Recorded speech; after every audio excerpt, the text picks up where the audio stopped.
கடலூர் மாவட்டம் Neyveli NLC India நிறுவனத்தில் பேச்சுவார்த்தை சங்கத்திற்கான ரகசிய வாக்கெடுப்பு தேர்தலுக்காக அண்ணா தொழிலாளர் ஊழியர் சங்கத்தினர் வேட்புமனு தாக்கல் செய்தனர்.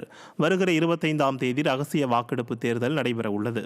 இதற்காக தேர்தல் நடத்தும் மத்திய தொழிலாளர் ஆணைய அதிகாரியிடம் வேட்புமனு தாக்கல் செய்யப்பட்டது. முன்னதாக மாநில அண்ணா தொழிற்சங்க பேரவை செயலாளர் கமலக்கண்ணன், மாவட்ட செயலாளர் சொரத்தூர் ராஜேந்திரன் தலைமையில் 500க்கும் மேற்பட்டோர் இருசக்கர வாகனங்களில் பேரணியாக சென்று தந்தை பெரியார், புரட்சித் தலைவர் MGR, புரட்சித் தலைவி அம்மா உள்ளிட்டோரின் திருவுருவ சிலைக்கு மாலை அணிவித்து மரியாதை செலுத்தினர்.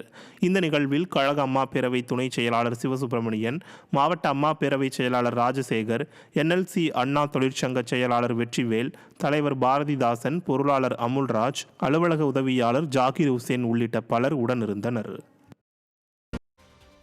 டாஸ்மாக் முறைகேடு மூலம் 1000 கோடி ரூபாய்க்கு மேல் சட்டவிரோத பணப்பரிமாற்றம் நடந்தது சோதனையில் தெரியவந்துள்ளதாக சென்னை உயர்நீதிமன்றத்தில் அமலாக்கத்துறை தெரிவித்துள்ளது.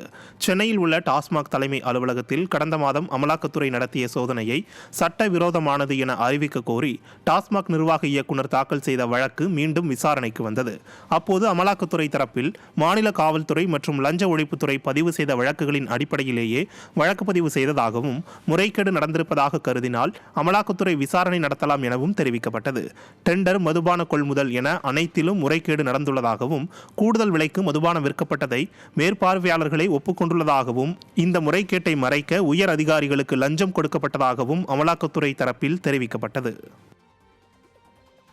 தலைமைச் செயலகத்தில் செல்போன், கேமரா உள்ளிட்டவை ஜாமர் கருவியால் கட்டுப்படுத்தப்படுவதால் செய்தியாளர்கள் நேரலை கருவிகளை பயன்படுத்த முடியாத நிலை ஏற்பட்டுள்ளது.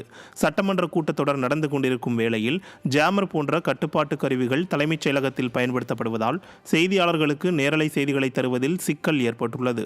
இதனால் செய்திகளை உடனுக்குடன் மக்களுக்கு கொண்டு சேர்க்க முடியாமல் செய்தியாளர்கள் தவிக்கும் நிலையில் செய்தியாளர்களுக்கு உயர்தர இணைய வசதி அளிக்க இந்த ஸ்டாலின் மாடல் அரசு முன்வருமா என்ற கேள்வி எழுந்துள்ளது.